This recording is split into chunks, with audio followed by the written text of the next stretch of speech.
Subscribe to WROK on YouTube and never miss a meeting. Well, good evening, everyone. Thank you for taking time out of your busy schedules and important work to be with us here tonight.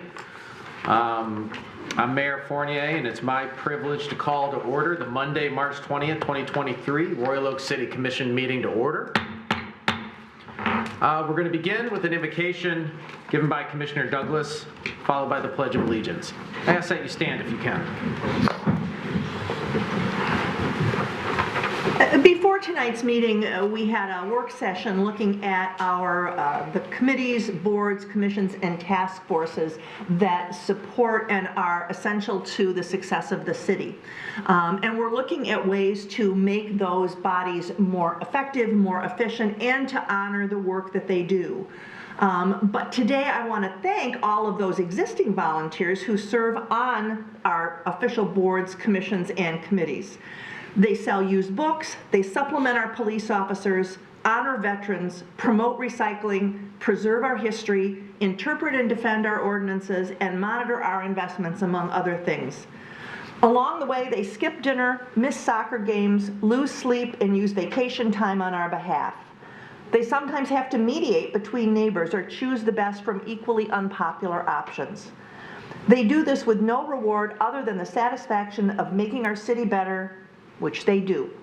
So on behalf of the mayor, the city commission, the staff, and the people of Royal Oak, thank you. I pledge allegiance to the flag of the United States of America and to the republic for which it stands, one nation, under God, indivisible, with liberty and justice for all.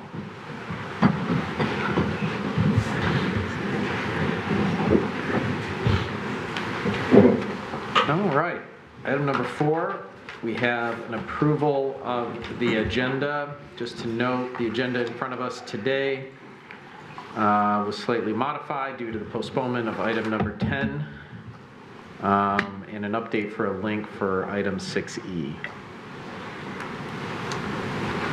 Does anyone wish to make a motion to establish the agenda?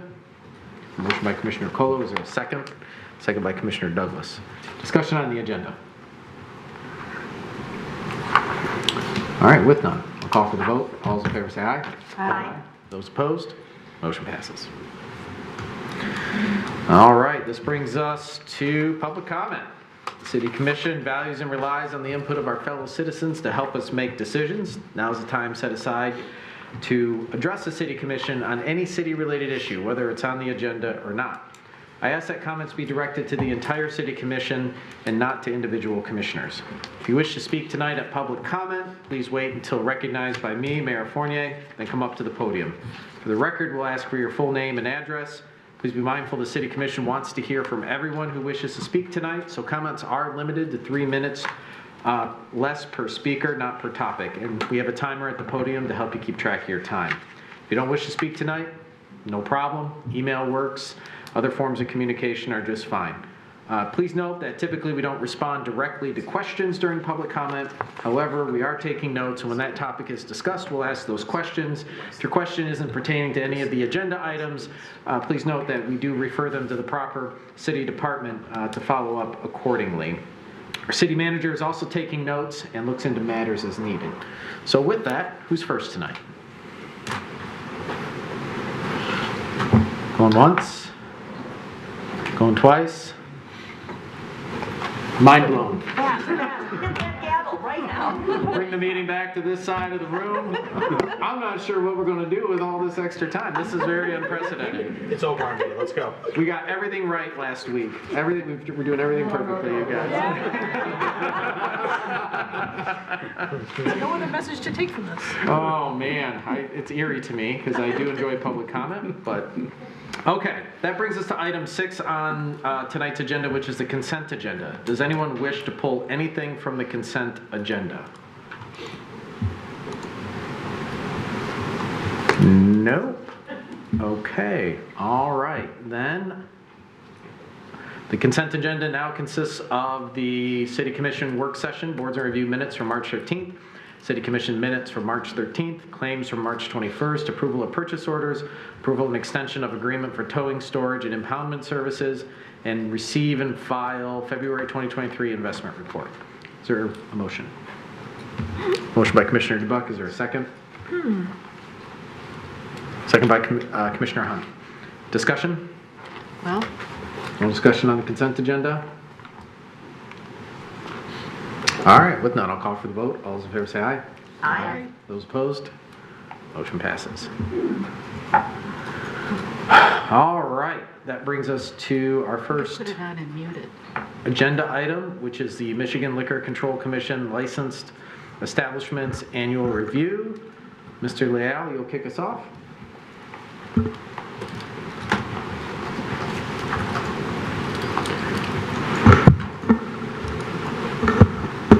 I didn't know that I was doing this, but I'll do it. Oh, sorry, I had your name in the letter. Lieutenant Renaud, you're gonna kick us off. Sorry, I just go by always who's the first, the name of the person that signed the letter. Lieutenant, maybe you can kick us off then. Yeah, thank you, Mayor and Commissioners. So the police department conducted a review of all on-premise liquor establishments and found that 2 were issued violation warning notices. There was Alchemy and 526 Tequila Blue. They were only issued warning notices due to their insurance expiring. The issues were quickly rectified by the insurance companies, and no formal violation was actually issued to either one of those establishments. Along with the police department, the fire department, the building department conducted their on-site review and determined there were no issues with any of the liquor establishments. Together, the 3 city departments are not recommending any non-renewal for any site or any of the liquor establishments. All of the liquor license renewal fees were paid, and no other city departments are recommending any non-renewal. Included in the packet that you guys have is the 6 years of statistical summaries, as well as a synopsis of the calls for service for each establishment. And I'll be happy to answer any questions that you may have. Questions? Commissioner Douglas, any questions on any of the synopsis? Well, I did read through the summary of all of the reports about incidents at all of these establishments, and I was taken by the one from Bolero where the police were called on a welfare check. Person sitting in vehicle in the parking lot for hours stated they were trying to get away from their kids. Vehicle leaving upon officer's arrival, and I thought that was kind of memorable. I just embarrassed and asked him not to report that. I think it's important to know that, you know, our brave women and men in blue do some pretty heroic things, including helping mothers find time occasionally from their children. Commissioner DeBuck. Just one question. So I think it's important to point out sometimes folks look at the number of calls for service, but a huge chunk of those for all these establishments are just our officers doing check-ins.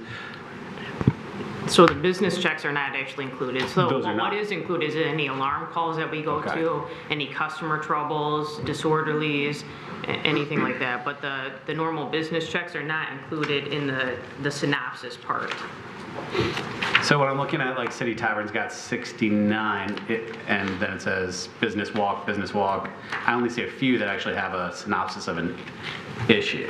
Yeah, so if you look at the 6 years of statistical summary, they'll give you a better idea of, I guess, the major incidences that may happen there.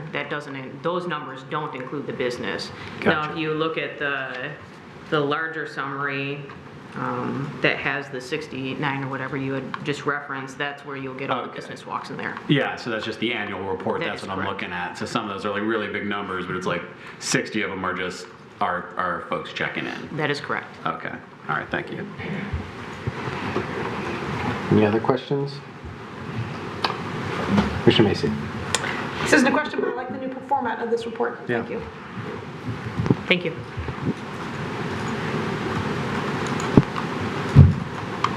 No other questions?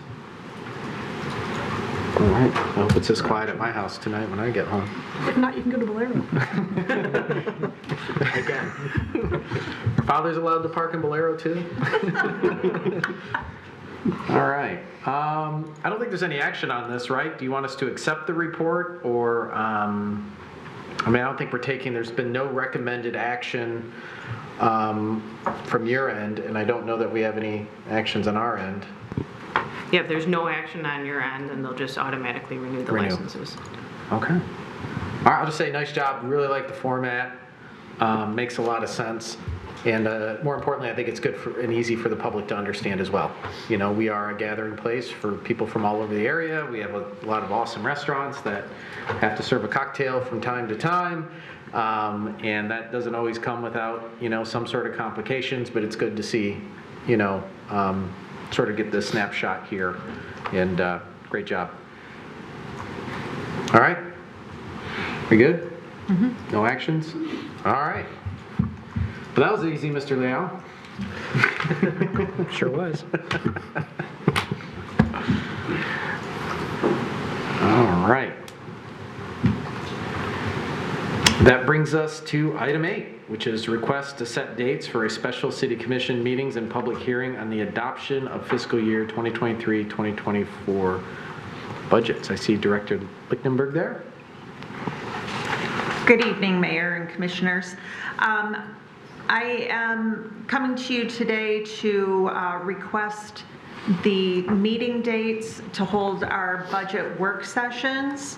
The dates that I am proposing would be Monday, April 24th at 6 p.m., Wednesday, April 26th at 6 p.m., Monday, May 8th at 6 p.m., and then if needed, Wednesday, May 10th at 6 p.m. The intent, based on that schedule, would be to hold the public hearing related to the budget on May 22nd.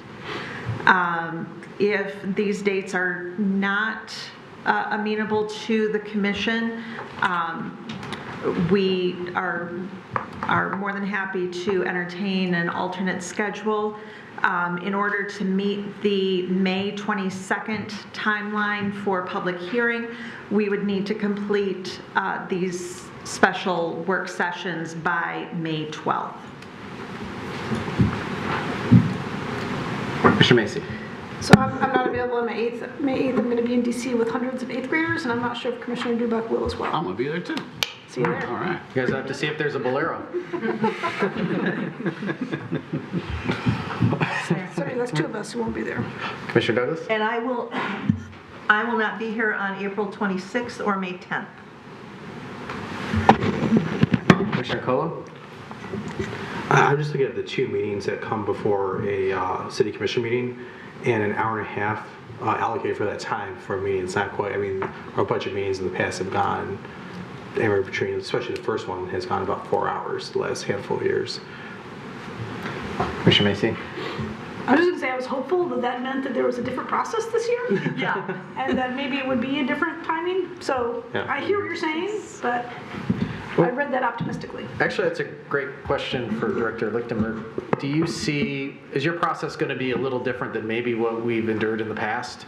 And ergo, the timing reflects that in your memorandum? Having not attended your previous budget work sessions, but getting the synopsis of it, I would say that yes, my process intends to be more concise and direct and to provide you with the information that you need ahead of time.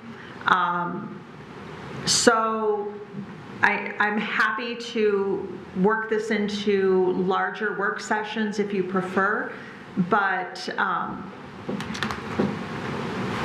I will be happy to meet whatever the commission feels is the appropriate time. But I am hopeful that you will find this year's budget work sessions to be productive and efficient. I personally like how they are in front. I mean, just look at all the scheduling complications we have. I think definitely at least tagging some of these meetings, at least to clip away at the work, is probably a smart thing to do. And, you know, I mean, if you guys aren't going to be here, that's fine. I can unilaterally decide what the financial priorities are for the city, I don't mind taking on that task. Or we could just complete the whole discussion on the April 24th and be all set with it. Yeah, that could happen too. Yeah, let's spend $250 million in an hour and a half, why not? So what I hear is the 24th and 26th are probably okay. Commissioner Douglas, did you say you're out the 26th. 26th? Okay. And then was it the 10th or the 8th or the 8th and the 10th? So he and I are missing the 8th, she's missing the 10th. Can we do the 25th instead of the 26th? Nope. Well, no, because we have to have the public hearing on the 22nd. No, April 26th. Oh, I see. What you're Commissioner saying. Douglas isn't here April 26th, are you here the Monday before? That's just, I don't think so, but hang on, let me refresh my memory here. Tuesday April before? Tuesday, sorry. 25th. Nope, sorry. Charter Review Committee is supposed to meet on the 25th. They just told us they don't want to meet. Yeah, but it's scheduled. I'm joking. What about the Wednesday before the 24th? The 19th? I'm not here on the 17th, 18th, or 19th. Oh my goodness. That's the Capital Conference down in Lansing. Oh, yeah. All right, so lots of people are going to miss him. So Commissioner Douglas is the only person, if needed, on the 10th. So we can, We've never held a fourth budget yeah, meeting. so I think that one we can take off the table. If we need it, it's fine. The 10th is fine. But they've As a also never catch-all. been an hour and a half. That's something, because they're also. I like the idea of keeping it tighter, because when we do those 3-hour marathons, like your brain turns to mush and it's hard to really dig in. So more meetings for shorter time period is, I agree. Yeah. Do your Way to homework go. in advance. Yep. So May 8th is our one straggly struggler right now, because we have 2 commissioners that are going to be out. And then one on the 26th, which would be Commissioner Douglas. Could we meet on the 10th instead of the 8th? Yeah, should we skip the 8th and do the 10th? Yeah. Is our 3rd meeting? I think we need a 4th meeting scheduled. We're backed up at that point. That's But what. then we have 2 Wednesday meetings, so there's not a, it's not, That's true. it's not 1.5 hours necessarily. I think it's funny, this is the most discussion we've had tonight. I know. Okay, so we know the 24th is good. The 26th, Commissioner Douglas, you're the one that's out of town. The 8th, we can, so the problem is if we clip the 8th and go to the 10th, then Commissioner Douglas misses 2 out of the 3. Oh, that's right. Can we do a doodle maybe, and like maybe everyone could send their preferred dates to the city manager in our next meeting, which is before, on the 10th of April, we can decide these dates? Maybe what we could do is establish the 24th as our first meeting. Yeah. And at that meeting, we can do a doodle and try to, or, Before that meeting. try to coordinate the schedules a little bit maybe for the remainder of the meetings. We probably want to do it next week though, right? Because potentially we'd be meeting on the 26th. We'd be meeting on the Wednesday of that Monday. Next week. This is April we're talking about. This is April. This is our last meeting in March. Right, what I'm saying is if we schedule tonight that we're going to meet on the 24th for the first budget meeting, Yes. that we can all attend. At that meeting, we'll have more information about when that we could take action on whatever the poll is. What I'm saying though, the 26th is 2 days, potentially the next meeting would be 2 days later. So we probably, at the very least, want to establish that at our April 10th meeting, we can establish it, like, know that we're due the 24th for sure. And then in the meantime, the city manager has 3 weeks to figure out everyone else's schedule. We could do the 24th and 26th then tonight, knowing we'll have one person down. And then decide at the 24th when we do the 2 in early May. Sure. Maybe that's the best approach. We're not going to find everybody, other than a commission meeting night, we're not going to find, or a non-commission meeting night. Did I miss why we're bypassing the whole week of May 1st? Did we say that? Oh, that's a great question. I think because what we're doing is tying it to a commission meeting and then doing it that week, but I also imagine that finance needs an opportunity to take our feedback and have a little bit of runway to make changes to the budget and balance it, check it and foot it to present. Is that what I understand? Why you have a little bit of gap there between April 26th and May 8th? We go to like, We could also do the week of May 1st. Okay. if we did like Wednesday the 3rd, Yeah. that's a week between meetings to, That's good. Okay. For me. So you do 24, 26, and May 3rd? Good work, Commissioner. I'm out of town. No. Yes. Let me check May 3rd real quick. Okay. When else are you out of town? Going about this all wrong. Yeah, what days are you out, Brandon? All right, I think that works. That can work for me. Can I make a non-scheduling comment? Yes, sir. So as we go about this, I think last year we discussed this, and the budget's 700 some pages, or 500 plus. We talked about getting the budget a week in advance last year, and just this proposed timeline, we get it sometime Wednesday night, 2 working days before our meeting on Monday, which I just to provide us enough time to ask staff questions. I just want to make sure that we're getting the budget far enough in advance so that when we start talking about it, we've been able to digest it. Well, the way I look at it is on the 24th, you're not going to tackle the whole budget. So really the only areas that you have to review are probably usually the first budget session, we go over some of the priorities and guiding principles and, caps and all the purchasing policies, right? Maybe. So with this timeline, we are planning to have the budget document ready for your review to begin no later than April 19th.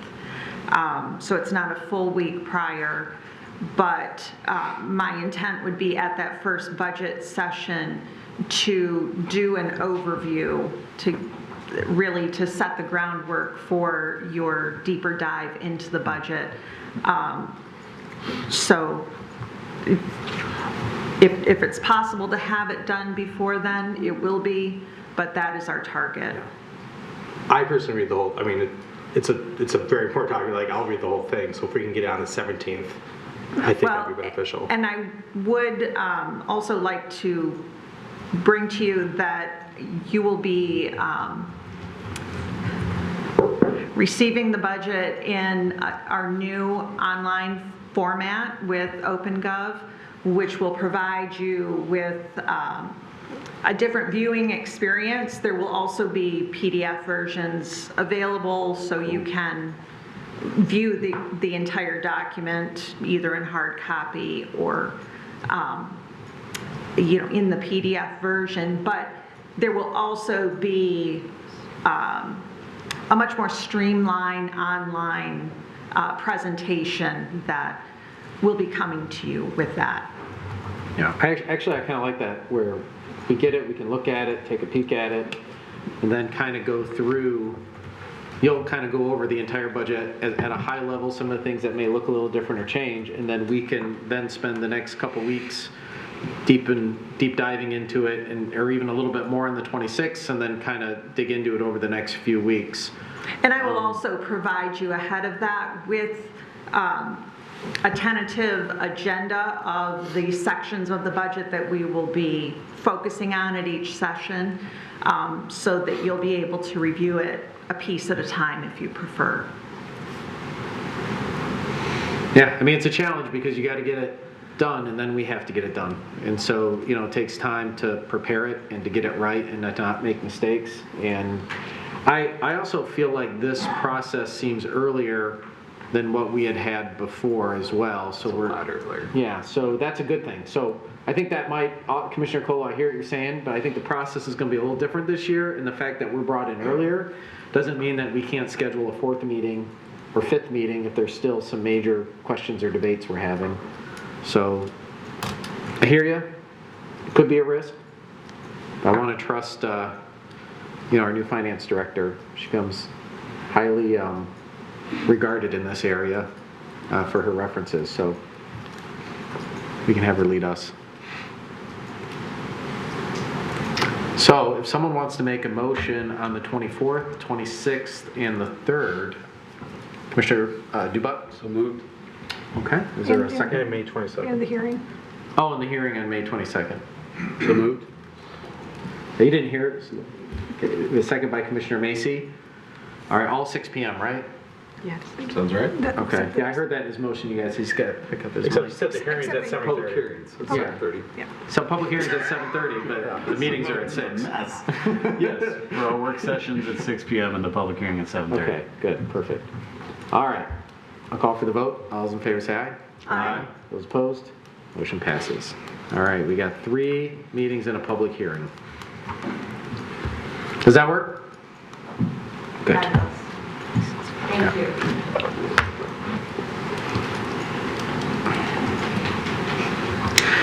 So item 9 is the approval of license agreement for 224th North Washington Avenue.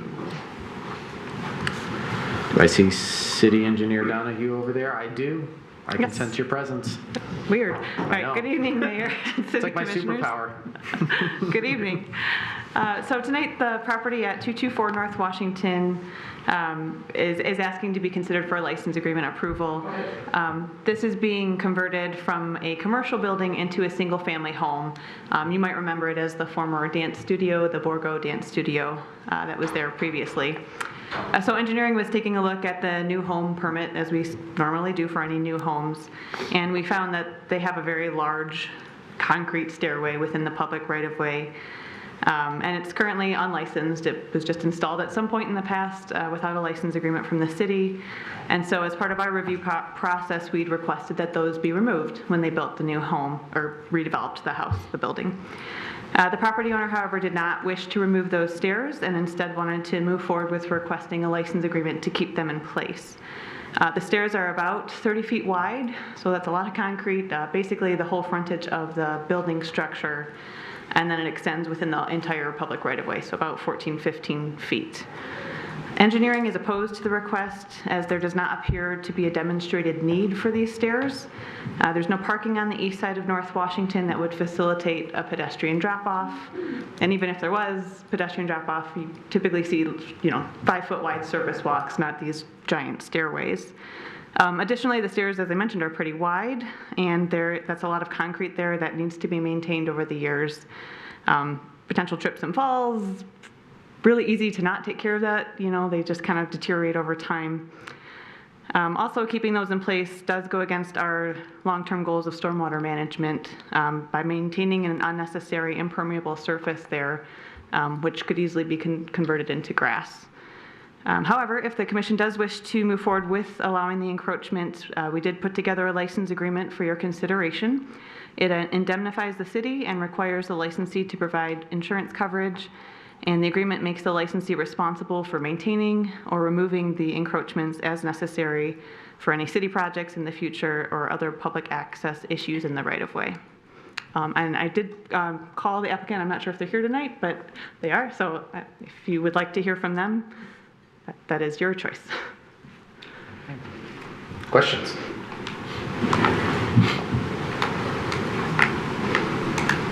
So is the request to leave the stairs as is or to replace them with newer and updated concrete?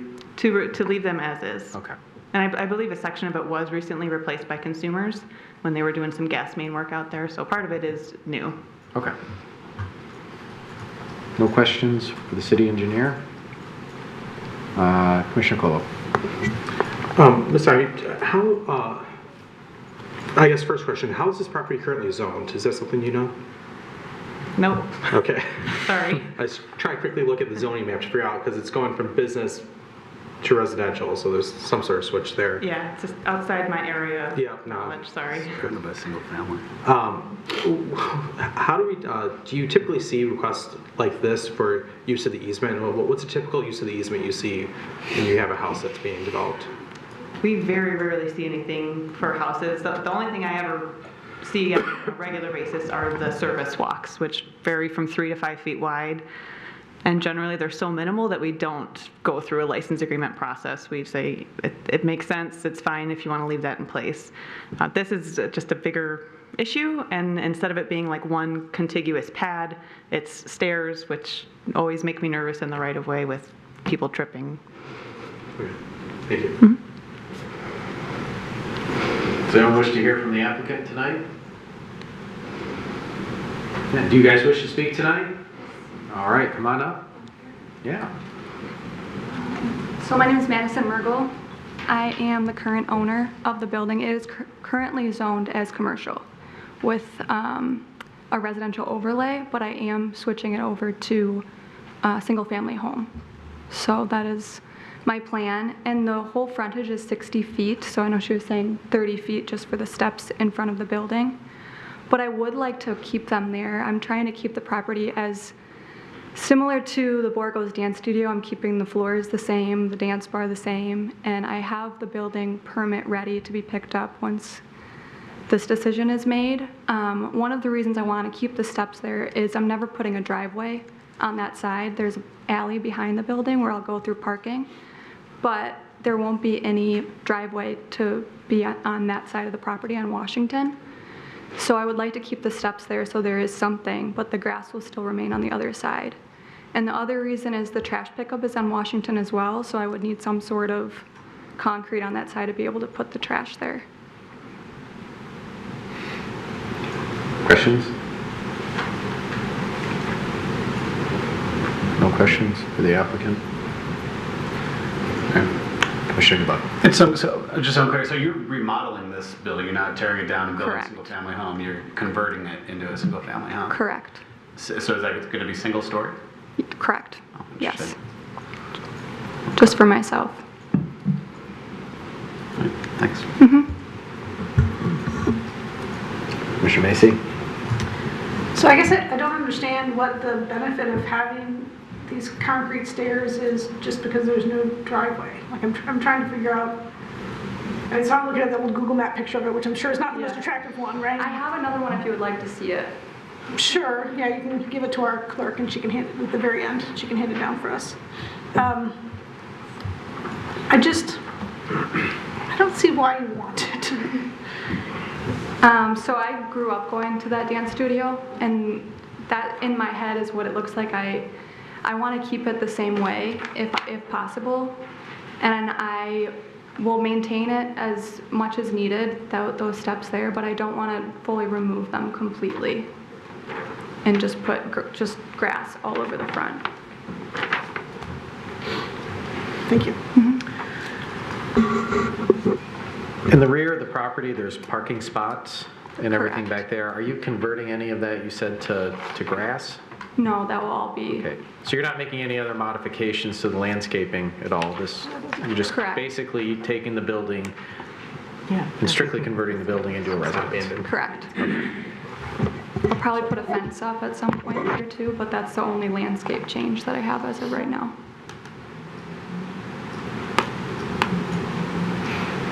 Any other questions? All right, we'll take it from here and call you back up if we have any more questions. Thank you. Thank you.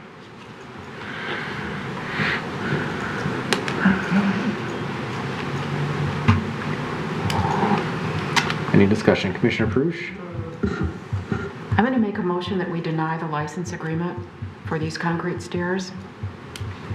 Motion by Commissioner Prush. Is there a second? Second by Commissioner Douglas. Discussion. Commissioner Prush. I guess I just don't find persuasive the idea that the steps themselves lend themselves to the overall design aesthetic of the building. When I look at the building, and I drive by it many times a day sometimes, it seems so separate from the building itself that I think you could maintain the aesthetic of the existing building, which is what your goal is, I believe, without having the concrete steps there. To me, they're essentially separate from the building itself. And it's eliminating them and replacing them with grass is not going to in any way diminish the aesthetic vision of the building from that angle.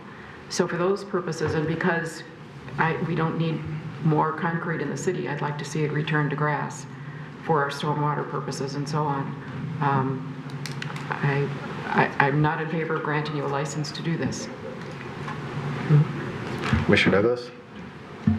And I would just say that if the owners don't want lawn that they have to mow, there are a lot of native materials, materials that don't require watering or mowing or really much care, that would be very consistent with our sustainability principles and in the long run easier to maintain than lawn.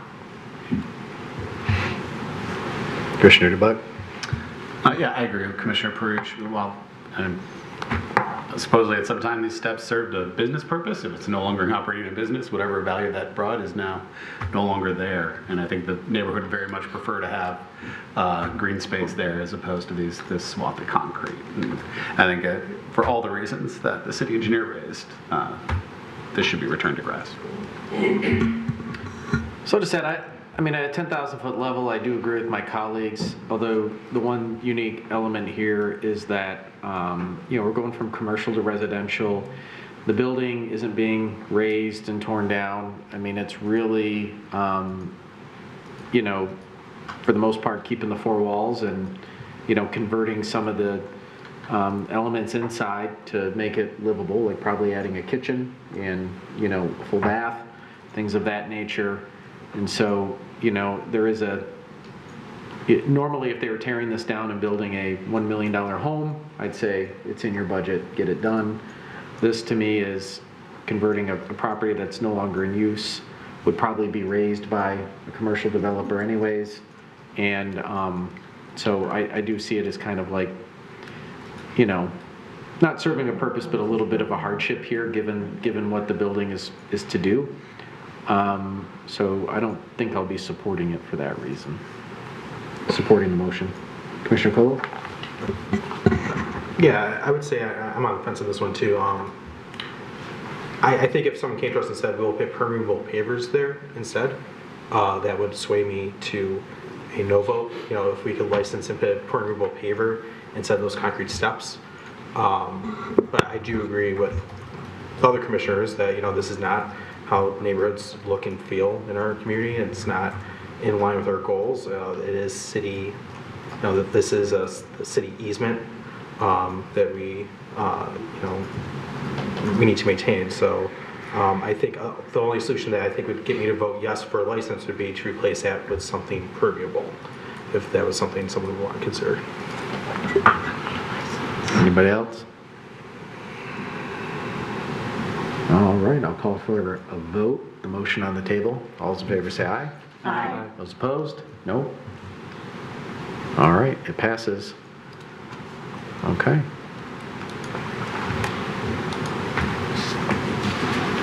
I feel like Commissioner Macy sometimes when I'm alone. No vote. I know, it's sad to be the lone though. Sorry, I all left you alone. out there by yourself. We have a club. I mean, get some pens and a jacket. So, did you understand the vote here? Yeah. Okay. Sorry, good luck and with your renovation, and I appreciate your desire to keep it, to how you remember it and everything, and it will still be that way, because you probably spent most of your time indoors. It'll be really cool and something to showcase. Maybe it'll be on the parade of homes. There you go. Thank you. Good luck. All right. Let's go to item number 10 was postponed. So that brings us to item 11, which is a resolution in support of supplemental congressional spending for the Royal Oak Community Priorities as requested by Mayor Fournier, Commissioner Douglas, and Commissioner Colo. I'm not sure if I was the second or third on this, but I think Commissioner Colo was the first for sure, so I'm going to hand it over to him. Thank you, Mr. Mayor.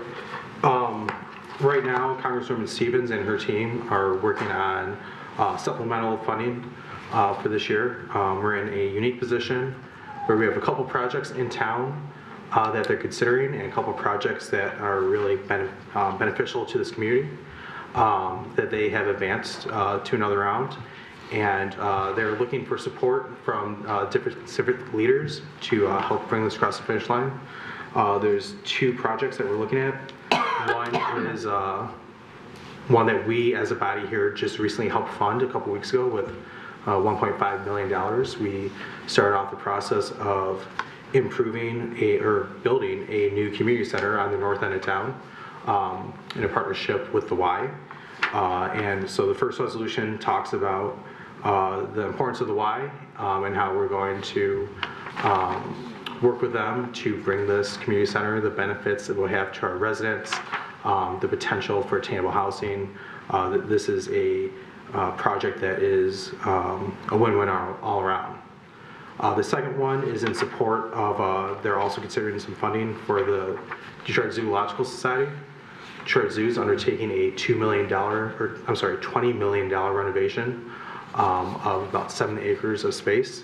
Part of that renovation is going to be improved storm drainage. They're part of the Coon drain system. So they're looking to take out almost all the water that they shed right now. They're trying to leave out those drains, which is highly beneficial to this community. On top of that, they're building a new kids zone, a hand-on exhibit for children. It's going to be phenomenal.